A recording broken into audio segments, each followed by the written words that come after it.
goodness. Oh my goodness. Shohei Ohtani. What can't he do? PitchingNinja. We got sliders and fastballs and curveballs too. When you step in the box, man, you're gonna be through. Hey everybody, welcome back to this week's Pitching Ninja show. My voice is cracking and I have no idea why. Before we get started, hit that subscribe button because Will will cry if you are not subscribed. What is up, Will? My morale is up, Ninja. Pujols made his Dodger debut yesterday. His first at bat, I almost had a conniption. First swing, thought he went yard. It was a pop-up. But next at bat, had a huge RBI. Looking great in blue. The Red Sox are absolutely rolling. Shohei Ohtani put a little damper on that Sunday night when he hit a two-run homer, down two in the top of the ninth with 2 outs. The chairman of the Pitchers Who Rake Club. My one gripe is I have not actually seen any footage proving it wasn't a foul ball, and it did look like a foul ball. Yeah, I'm sure they got that one wrong. You know as well as anybody that the umps have been hammered drunk all year.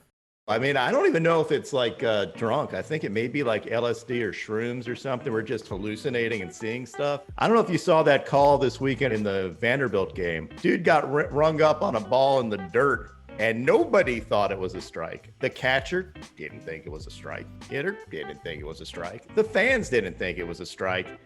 Only one person thought it was a strike, Will. That was the home plate umpire. So what's the solution, Inge, to replace the umps with robots like you've been calling on secretly for a while now? Just give them some kind of help. I'm not even saying turn the game over to robots. I'm saying give the umpires some help. You don't want to look stupid. It does feel more now than ever that umps do actually need a little bit of help. The calls have just been all over the place. I don't know if it's the prevalence of social media kind of taking over and we notice it more, but there was another funny one that you got into a huge fight about the other day with Trevor Bauer. You can't explain yourself because it seemed like you got into a fight with just about everybody on Twitter. Guys, if you're reading my tweets, if I say front porch, that's not a saying. So front door is like a ball that catches a plate. I said front porch. I said it caught the chalk. I had a robo emoji and people are still like, no, that was a ball. I'm like, yeah, it's a ball. That ball wasn't close to the strike zone. It did not come back and catch the plate. There are calls that help pitchers. There are calls that help hitters. But what these calls don't help is the game of baseball and credibility. I mean, come on. Like, fans do not come to watch umpires mess up. I do like the hideous calls that help batters because the batting average is lower now than it's ever been. And I think decreasing the strike zone just a tad could do wonders for getting more guys on base, you know, as opposed to some of the drastic measures that have been discussed recently, like bringing the mound back or dropping a little bit. What do you think about this, Ninja? I think stop helping hitters out. Get them to be better. Somehow pitching is hurting the game of baseball when it is now baseball is the most watched it has been in the history of baseball. Social media taking off. The game streaming taking off. People talking about the games taking off. Maybe it is the right direction to go in to make each hit count and to make each pitch count and for people to go and watch the pitcher pitch. It's just going to lead to more walks, give umpires excuses to call more pitches balls. And I mean, that could ruin the game, Will. You're ruining the game with these suggestions. How do you feel about that? Not good. But I think immediately it would create more walks, but pretty quickly I think pitchers would be sick of walking people, so they would just be throwing more balls down the center of the strike zone and creating more contact. I do believe that's what would happen. Now, I don't know if that actually improves the game in any way. I'm sure you wouldn't agree with that, but I think there's a chance if MLB is as concerned about the low batting average as they appear to be, then I would think that would be a pretty reasonable measure to take. Batting averages may be down, but importantly, viewership is up. I think people are enjoying the games.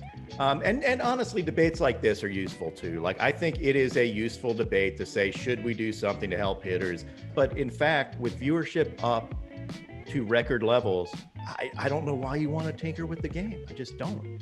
Yeah, no, I think that actually is a fantastic point. We do know the talks of baseball is trying to improve the game by having more people on base because allegedly that's what people want in baseball. But it does seem like, as you say, the statistics show otherwise, that maybe that isn't what people actually want, because everyone seems to be watching the games more than they have been in the last who decade. are these people? Right. I think that's a great point. Like, who are these people that want this? I hear that people want this, but I also hear people, like, I know on my account, people freaking love pitching. So what I see is everybody sitting there celebrating how great pitching is. I don't know who these people are that want this offense, or what time in baseball history other than the steroid era where you had it. But I mean, again, I think hitters will adjust eventually. I think hitters are great athletes as well. And they'll take the challenge and figure some of this stuff out. And now, PitchingNinja's Top 10 Filthiest Pitchers of the Week. At number 10, I'm going to give a three-way tie. Doug Nikhazy, Andrew Abbott, and Jack Leiter all having fantastic outings this week. Nikhazy, I love the way the dude carries himself on the mound. Cocky as hell. Andrew Abbott, his last game, pitched at home for UVA, 16 Ks in 7 1/3 innings and no hits. And then you had Jack Leiter coming back after a week off with 13 Ks in 6 innings. Great effort, my college guys. Number 9, Emmanuel Classe's cutters. Here's a 101 and 100-mile-an-hour cutter. Again, most fastballs will tail arm side. These things are legit cutters at 100 and 101 miles an hour. Number 8, Garrett Cole absolutely bullying the Rays on the mound. Just standing up there, shoving the ball down people's throats, standing there, giving the Aroldis Chapman stare, and you can see why he is one of the best pitchers in the major leagues. Number 7, my man Lance McCullers changeups. Look at these things. They are totally nasty. Despite the fame that he's gotten for his knuckle curve, he calls his changeup his best pitch, at least analytically, and you can see why here. Those things are purely disgusting. Number 6, Clayton Kershaw's Mona Lisa curveball. His curveball belongs in the Hall of Fame, but this one is painted, and I usually do the Bob Ross thing, but this time he gets a Mona Lisa. Number 5, Dick Mountain's 69-mile-an-hour curveball. This thing is filthy. Rich Hill is fun to watch. He's an absolute freak. Nicknamed Dick Mountain. Every time I tweet it, somebody's like, wait, there's a pitcher named Dick Mountain? No, it's his nickname. Number 4, Tyler Rogers' ridiculous curveball. You don't always get a home plate view on pitches this nasty, but oh my God, look at this. Pure and utter filth. Number 3, Trevor Bauer's hard slider / cutter. This pitch will make you contemplate your very existence. You can see Cooper here misses this by like 2 feet, and then thinks to himself, man, I think I chose the wrong sport. Number 2, Yimi Garcia's 92-mile-an-hour slider. This thing actually killed the man. You could see his soul leave his body. And number 1, Sonny Gray. There you have a 2-seamer that looks like it breaks 2 feet, and then his slider that looks like it breaks 2 feet the other way. When you put these things together, though, you can see that covers a ton of ground. Again, another situation where these things are tunneled and then they break off.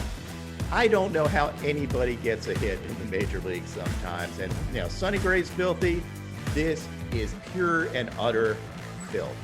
Now to the part of the show where we recognize some hitters, and the runner-up for Long Dong of the Week goes to Avisail Garcia for this mammoth launch, brought to you by Twitter user Brew Crew Critic. If you see any egregious home runs, tag me on Twitter. But the ultimate recognition, the Long Dong of the Week, goes to Shohei Ohtani for his eye-level dong from last night. Oh my goodness. This home run is incredible. He gets eye-level cheese and sends it right back to Wisconsin. I know he gets a lot of love on this show and just about everywhere else, but he is the greatest living human being. We also had a top-tier K-strut by Marcus Stroman, channeling his inner Michael Jackson. You see here, love it. I want to see my pitchers up their K-strut games. We need somebody up there to just snatch that crown. The wild thing, Karinchak had a nice showing. James Karinchak is just an electric factory every time out there, but this time specifically, an all-time K-strut. Legit excited. It was a big situation, and I love it. Like, if you're not going to be excited, why should fans be excited? I think Devin Williams said that. I 100% agree. This is great stuff. Ninja, I actually saw one of your man crushes shouted you out on national TV. How'd that feel? I don't throw this, but when you see all like the pitching ninja pitches, you notice how all they're like two-seamers. So I did not know Clayton Kershaw knew who I was. So that was kind of freaky. I saw that, and like normally I don't really care. Like I have a lot of interactions with pitchers. I did not know that Kershaw knew I existed. So I was legit like going, what the was that? But yeah, I had no idea, and I thought that was fantastic.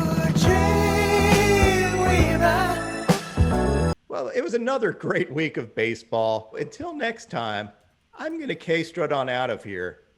Keep throwing flames. Strike three!